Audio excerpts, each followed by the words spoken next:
Млади девојки облечени во народни носи, пеа песни, плетеа цветни венчиња и се лулаа на нишалка. Тоа се дел од обичаите во Струмица за Ѓурѓовден, кој ги негува Здруженијето Струма и семејството Лазарови.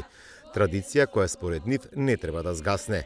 Сакаат Ѓурѓовден да се слави како празник на новиот почеток и новата среќа. Ова година имаме и гости дори од Команово, Тетово, Скопје, од Кочани.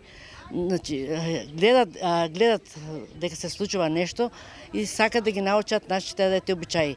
И исто така ние од нив сакаме да научиме нешто како се стави кај нив Ѓурѓовден. Иначе се знае, Ѓурѓовден е најголемиот пролетен празник и секоја година ние го одбележуваме тука заедно. Речиси сите присутни плетеа венчиња кои смета дека треба да носат здравје и берикет, а членовите на културно-уметничкото друштво Свети Кирил и Методи од Иловица само ја надополнија традицијата.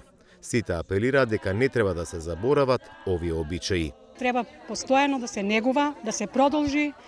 Знаеме дека ако не го зачуваме нашиот и македонски јазик и нашите традиции, обичаи, со тоа се губи нашиот идентитет, со тоа се губи јазикот. Тоа е значи знак за младите, им го препорачувам да го знаат.